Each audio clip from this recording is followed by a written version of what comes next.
Hey amazing people, welcome back to my channel. So today we are going to prepare beans and yam. Okay, so in there I have my pot and water inside, so I've already gone ahead to pour the beans. I will leave it to boil for 5 to 6 minutes so I can wash it before I start the main cooking process. So the reason why we are washing these beans is because there's a chemical they usually use to preserve beans from getting spoiled. So as you can see the water, you see how dark the water is. So that's why you have to wash your beans thoroughly, allow the first water to boil, then throw it away before you start the main cooking process. So I'm just running hot water, wash it thoroughly. So you can use cold water or hot water, whichever one. So this beans I'm using is a brown honey beans. You can make do with whichever beans you have. You can use white beans. For this brown beans, it doesn't take long to cook. Okay, that's why I love it so much. It doesn't take time to cook.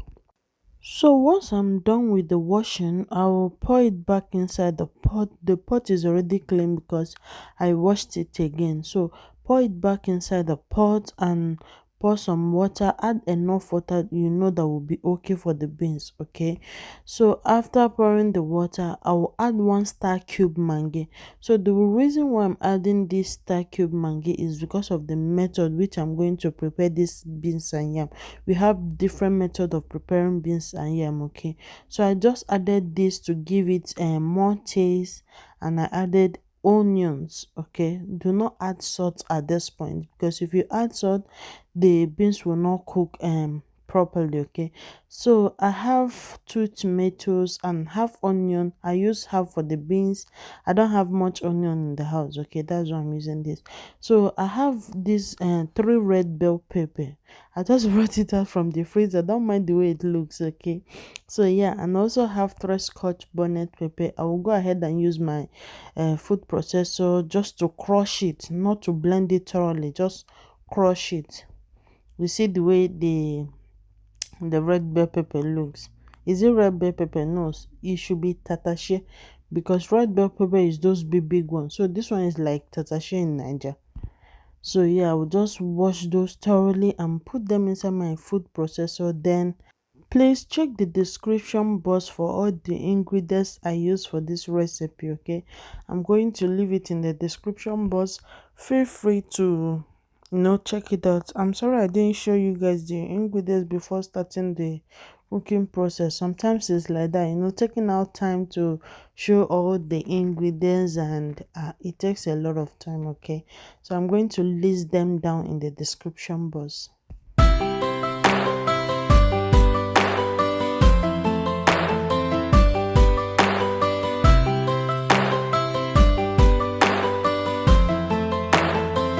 So once I'm done blending the pepper, I will set it aside. Then I'll start peeling my yam. Remember, the beans is still cooking. I will go ahead and peel the yam. So this is half yam that I have, so I will use it before I start with new one. In diaspora they don't waste food, because this yam that you guys are seeing is very expensive. So cut the yam into any size or into any shape that you want. Okay, I'm just cutting it small so that it will be easy for my kids to eat. So I'm putting it inside the bowl of water. The reason why I poured water inside that bowl is for the yam not to change color, because if you did not pour water and just drop the yam like that, it's going to change color. It will have this black color, and that will not be nice.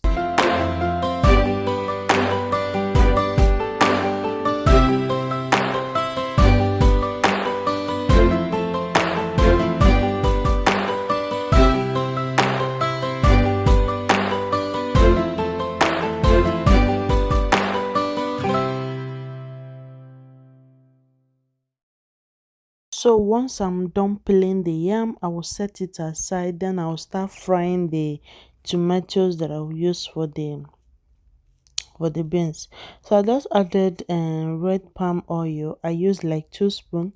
We that always cook in the kitchen, we already have our eye for measurement. Okay, so yeah, that's like 2 spoons. I'll go ahead and add the red bell pepper that I blended. Okay, Then I'll fry it a little bit before I'll add the tomato paste that I showed you guys earlier. So like I said, I'm going to drop all the ingredients, all the list of the ingredients that I use for this recipe in the description box, okay? So back to the beans, guys. It's properly cooked now. It's well cooked, honestly. So I will go ahead and add the yam. As you can see, there's still a little bit of water inside the beans, so I will use that water to cook the yam. My pot is small, just use a bigger pot, okay? So I added salt on top of the yam. I didn't show that, my camera turned off, I didn't know about that. So add a little bit of salt on top, okay? Then you cover it to cook. So the red bell pepper has fried enough. I'll go ahead and add the tomato paste. Then I'll fry the both of them together before I'll start mixing the beans and yam together, okay? Like I said, we have different method of preparing beans and yam, which I'm also going to share other method with you, okay?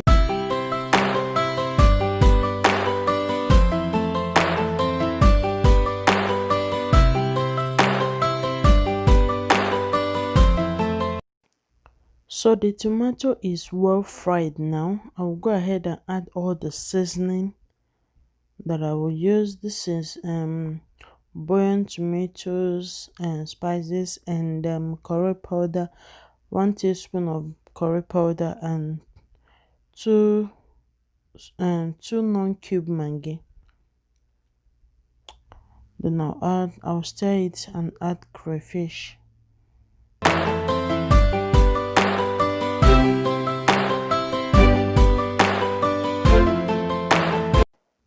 So inside this container I have my blended crayfish, and they are usually blended enough. Then I'll store them in my fridge. Then I'll just be using it gradually. So stir that up and I'll go ahead and add scent leaf. Oh my goodness, guys, the scent leaf took this beans I am to the next level. Like when you're eating it, I don't know how to explain this, just give it a try. So as you can see, the yam is properly cooked now and there's still more water. So I will go ahead and add the beans and yam into this tomato, into the sauce rather, and stir everything together. So the water inside that beans, I will use it and cook the remaining beans just to mix together thoroughly, because like I said, everything is properly cooked. You see the reason why I added that star cube Maggi in the first place, and also salt on top of the yam, so that they will have their own taste before you mix them inside the sauce. Guys, if you have not tried this method, try it. My husband said this one is occasion food. Oh my god. So after mixing it together, I noticed there is no more water, so I will just add hot water. I boiled hot water. I will just pour a little bit, then I'll stir it and cover to cook for some minutes, like 2 to 3 minutes, okay? So that it will not be that hard, because you want it watery so that it will have the porridge you get. So yeah, just stir it up and cover to cook to 2 to 3 minutes and the food is ready. So thank you guys so much for watching. I didn't even welcome my new subscribers. I'm so sorry, guys. I'm so sorry. Please, if you're new to my channel, do me a favor, okay? Click that red button that says subscribe, and also click the notification bell beside it, so that you will be the first to know anytime I upload a new video. And for my returning subscribers, thank you all so much for always coming back. So you guys, I hope you find this video helpful. If you do, be sure to give it a thumbs up and also help me to share this video, okay? So yeah, thank you all so much for watching, and this is the final result. You guys, is this not looking so yummy? Thanks for watching. Bye for now.